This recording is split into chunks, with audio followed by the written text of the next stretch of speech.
Hello, and welcome to the inaugural Ragecast. We are your host, Desolate Rage, and thank you for joining us, and welcome. So we've got some cool stuff planned for you tonight for our first ever Ragecast, primarily around who we are and our band history. But before we do that, let's do the introduction, shall we? So, I'm George Souza, vocals and guitar in Desolate Rage. I'm Nelson Philippe, rhythm guitars. And leads. I'm Marco Honorato, the backup beat, other known as the drums. And Jumps O'Hara, bass player. What's up?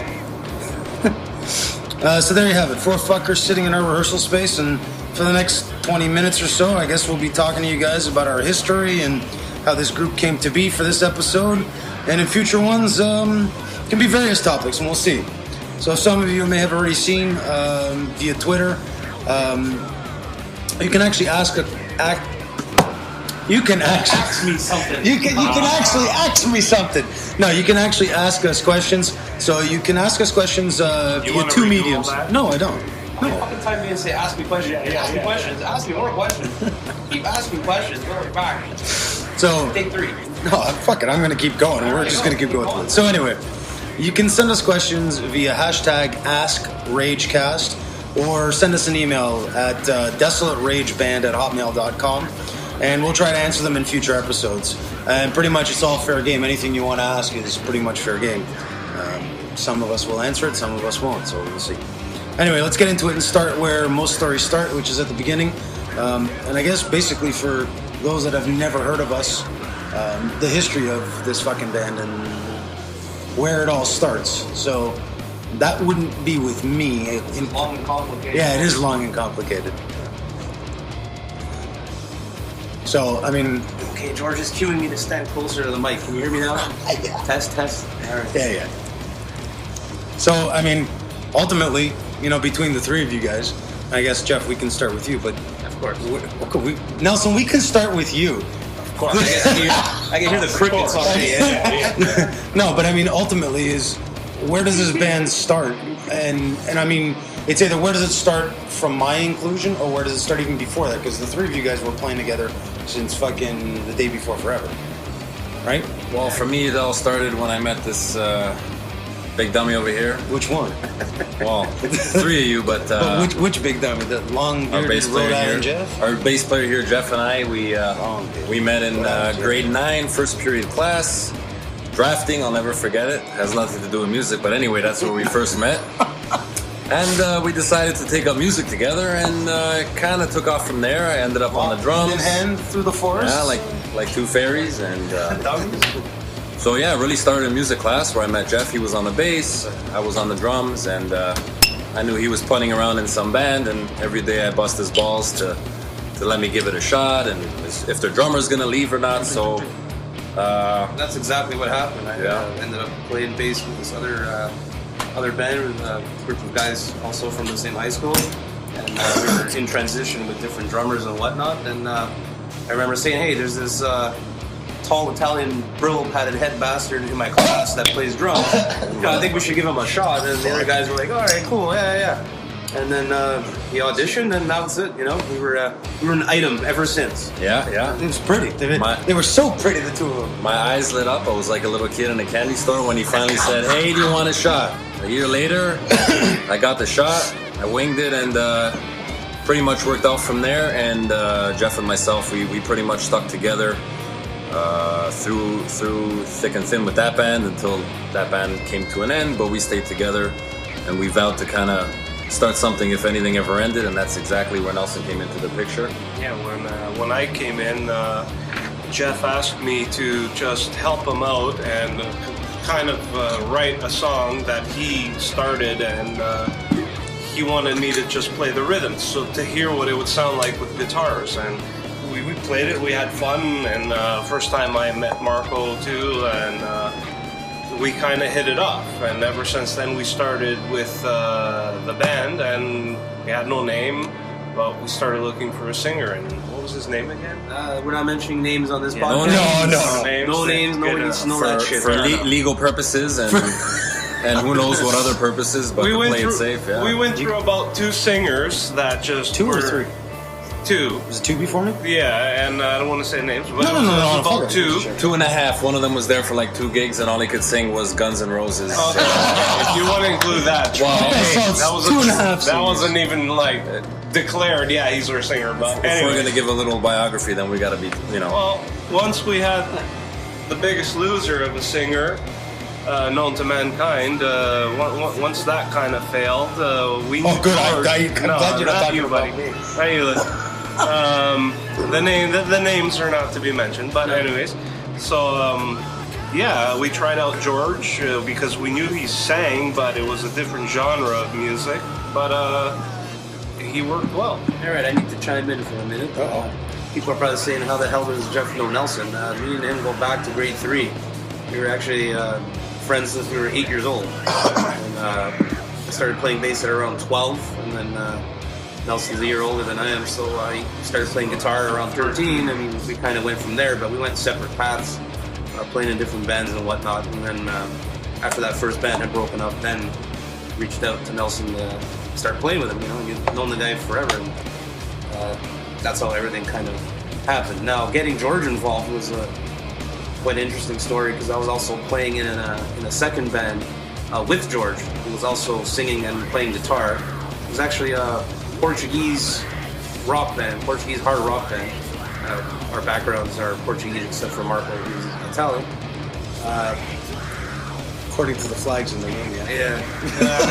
Yeah. Long story short, the singer that Nelson was mentioning had basically fucked off 2 days prior to a gig, and Funny enough, 2 days before my 2 birthday. days before George's birthday, As we're well. kind of in a pickle here. So we invited him to stand in for us. You know, we only had 2 days to practice. Literally. Stand in, yeah. Yeah, we gave him the lyrics, and I basically kicked him in the ass every time it was his turn to sing, just to cue him in.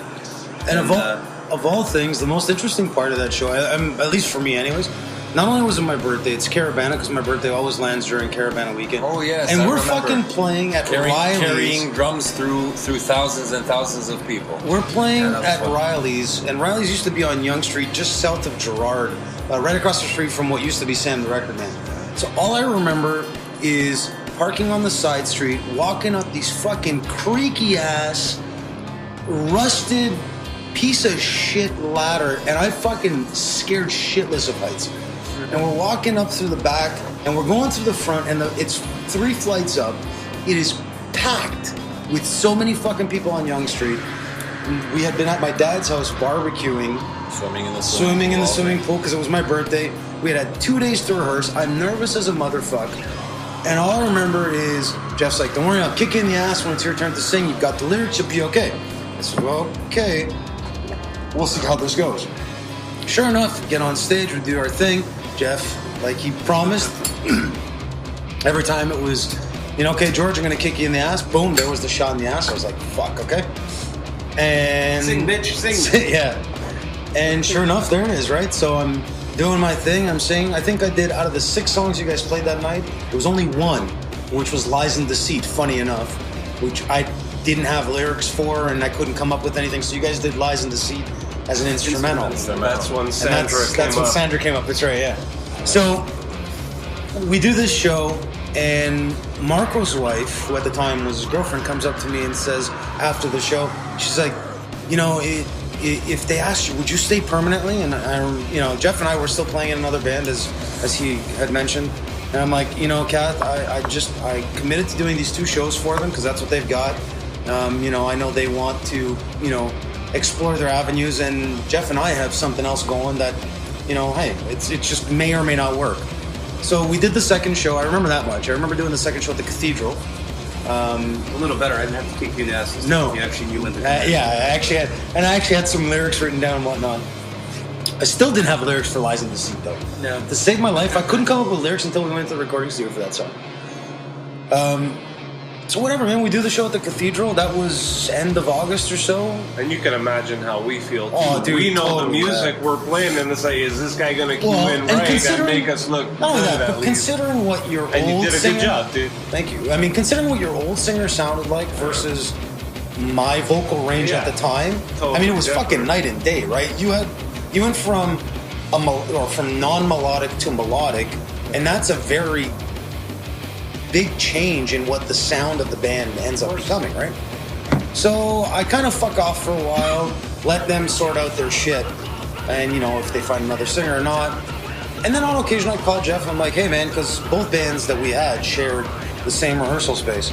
So I call up Jeff. I'm like, hey dude, are you guys rehearsing tonight? He's like, yeah. I'm like, you guys mind if I come by just to hang out, whatever?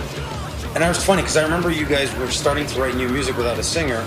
Was split by 2 because in my book it's so I'm scribbling down notes, and then we did the odd song together, and but I was still in school, so I fucked off. I remember those days, Jeff and we kind of had to pull together and throw some lyrics into the songs. Oh, dude, yeah. It was Usually it'd be while either me or Jeff was sitting on a toilet taking a shit. That's when the moment of clarity came, and we worked our asses off on at least 7 or 8 songs. Well, dude, you know what the cool part is? Even some of those songs still today. So I mean, if you have Evolution's Mistake, one of those songs are the lyrics that you and Jeff wrote, which is Straight Jacket, right? And I remember going through all the lyrics, and that one specifically hit home to me. And I remember asking you guys, I'm like, look, when we revamp this, can I use this one? Because it resonates a certain way for me. You guys are like, yeah, fuck it. If that's what works, that's what works. Funny enough, that ends up being, one of the songs that we ended up recording recently. So, but yeah. I mean, what happens in that window of me leaving and coming back in February or March, I mean, I know there was a lot of conversations between the three of you around, do we go the George route? Do we go a different way? We knew a couple of other bands collectively that were breaking off, and you guys were talking about doing other singers. Friendship, we knew. But I mean, you guys, but you did a good job, and we knew right away because due to the friendship, it was gonna click and work. And might I add that I was the one who pushed like a motherfucker. Yes, you did. To these other 2 guys here to get this guy in the band at any cost. Right. I felt the chemistry right away. Italy should always root for Portugal. That's right. One Italian outnumbered here, it's not an easy job, but I pushed really hard for George to get in. The chemistry was there. I knew it would work. It's funny. Right from day one, had the gut feeling. We finished playing, and I just remember looking. Love at first sight, folks. Yeah, there was the Marco and George connection. It was kind of like you and it's kind of like you and Jeff, but different, Yeah, a little different. Yeah, a little more. By the way, if you haven't noticed, a lot of this razzing happens all the time. This is not for show. This is pretty much what it's like all the fucking time. Pretty much, yeah. And as you can see, we know who likes to talk the most. And we like to cut each other off. So we were called Bleed back then. And because you guys are straying off here. Right off topic. This is a history lesson. Not fucking I love Marco. So anyways, we were called Bleed back in the day.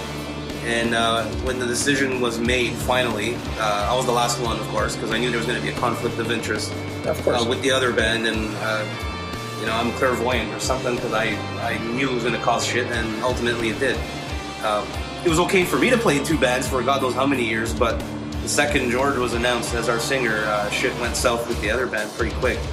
And we ended up breaking up, which was shitty, but at the same time it was for the best, because then we were both able to focus on just one project 100%, and our band just, we leaped tremendously with our playing and shit afterwards. And we were able to incorporate George playing guitar, because at first he was just singing because I didn't know how to play our songs and whatnot, and he also played a different style of music as well, so it took him a while to get up to speed with playing thrash metal and stuff.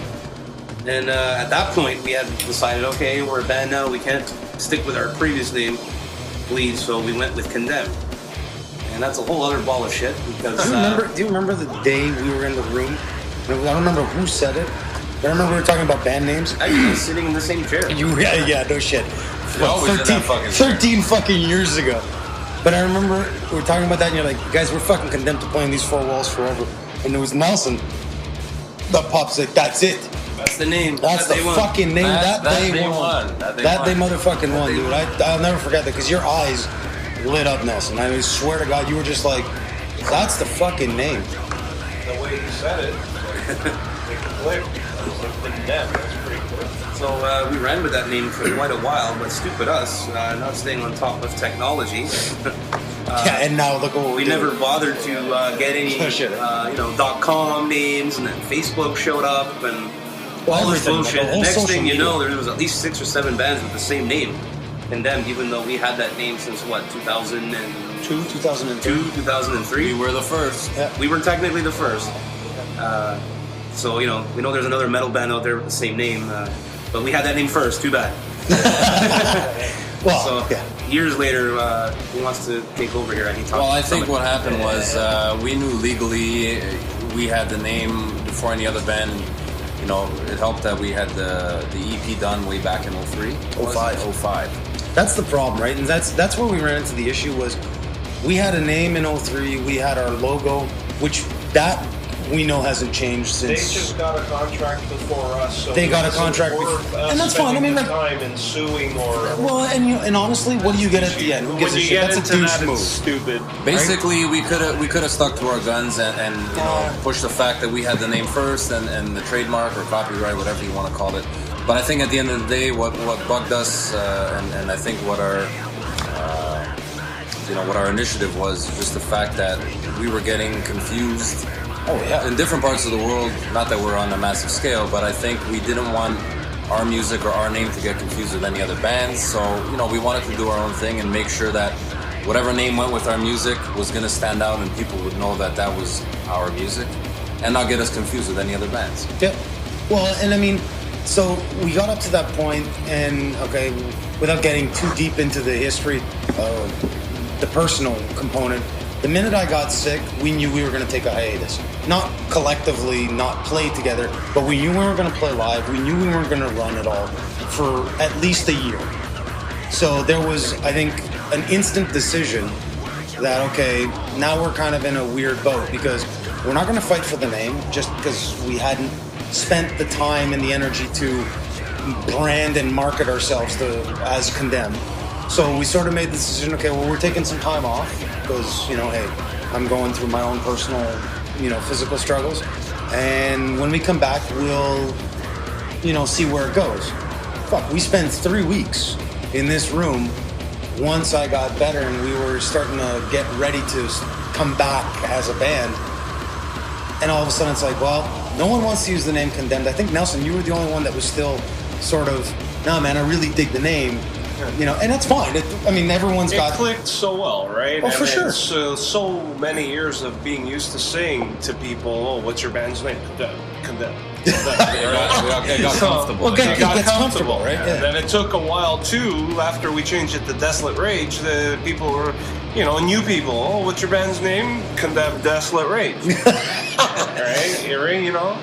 But it was, I mean, we spent 3 weeks and we actually took, I think we took the right route in doing the research because we wanted to be unique. We wanted our own brand. The logo we knew was always going to be the same, so I think we went that year, sort of dropped the Condemned. I don't know if we wanted our own unique sound or brand, but we kind of put that on ourselves. Like, but we needed to, right? We sound so different. One thing is for sure, I think our music's always had its own sound, as with many bands, but it's more of finding what our brand is. Yeah, it's hard to classify and put a label on the genre, but I think at the end of the day, we have always had a really unique sound, even playing with all the bands we've played with over the years, and we wanted, to have our own name and a name that nobody else had, and to make sure that we put a stamp on it right away and not run into the same issues that we ran into when we were Condemned, right?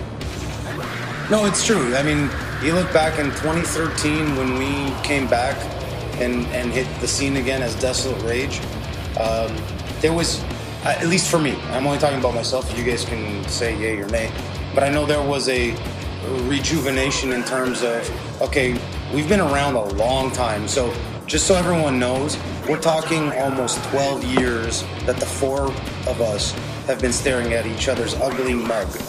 And that goes with marriages. For yourself. And that goes, I'm only speaking about my history with these three guys, but that you're talking about marriages, some of us have kids. I mean, you're talking about a lot of shit that has happened in 12, 13 years.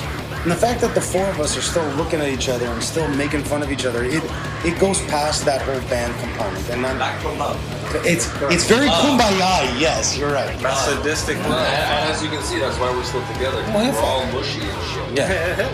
But I think the whole thing of Desolate Rage, again, at least for me, was a rejuvenation, was a restart. So, yeah, we had been around forever as Condemned, and now we're resetting. Now everything the moniker is ours. DesolateRage.com is ours. The Twitter handle, Desolate_Rage. Our Facebook page. Like, pretty much, if you Google Desolate Rage, that's what you'll find, you'll find us. And you'll find all the history about us. Find the podcast, Find us. So fucking look for us. Find us, motherfuckers. There you go. That's it. Make fun of everyone. Be rude to people. Like that, we don't get anybody. No one listens to the fucking. One person that's gonna listen to this podcast. Yeah. So that's pretty much the history. As far as what's coming up in 2015, since we decided to take December off, anybody want to tell them what's coming up in 2015? No, George. Why don't you? Go ahead, Jeff. Take it. What the fuck do I know about 2015? Oh, play more shows. We're gonna write a couple of new songs, and we already got 2 songs written. We're working on the 3rd. There you go. I'm gonna do a 4-part thing, EP, whatever you want to call it. It's all theme based. New music's definitely on the way. That's about it. When and if we record, I don't know, but at least we're in the process of writing the shit, and just continue playing. Yep. Hopefully not for free because it's getting annoying, but. So do we want? I mean, I don't know Some about gas money, something. Yeah, no shit. At least the beer at the bar would be nice. Yeah, but not that shit beer we had. Oh, that was No, fucking no. terrible. Yeah. It's like ass. Oh, wow. I mean, it was free, but it was bad. Well, that's why it's free, right? Yeah, Yeah, shit. Sorry, Smiling Buddha, but your draft beer is shit. it's cocos. Yeah, we still like to play for you, so it's all good. I guess we just found out today, the music video. Oh, yeah. So, we have a lyric video for Horns to Hell, which, funny enough, Rock stars now. yeah, We're hitting the big leagues. which funny enough, Horns to Hell will be the first song you guys will hear today, which is the first song off of the album. But we're doing a music video for Straight Jacket. So look for that in 2015. We got the photo shoot coming up as well, which should be kind of cool. So some new photos should be nice. And like Jeff said, new material. So, that's what's coming in 2015. Check us out, January 24th. We're already booked for the 24th of January, 2015, back at the Smiling Buddha with Vernon Howell. It's the birthday extravaganza. So if you've never heard us play Happy Birthday, you're guaranteed that night to hear us play Happy Birthday. And then I'm sure we'll have some other stuff booked.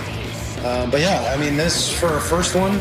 I hope you guys had fun. I know it's a little weird at first, but That's history in a nutshell. That is, yeah. Too complicated and boring and shit. Don't be shy to hit us up with or leave us any questions or pretty much any kind of questions you want to ask us. And if you got comments too, Marco will read them. Even if they're douchey. I don't Yeah. care. We'll read them. And We'll read them. We'll have a good time. And next time around, if there are different topics, we'll throw them around. So this will be it for us. Again, I'm George Souza. I'm Marco Honorado. I'm Nelson Philly. We're Desolate Rage, and we're gonna leave you guys tonight with Horns to Hell. So we'll hope to see you guys and check you guys out all again at the next Ragecast. Thanks for listening. Bye.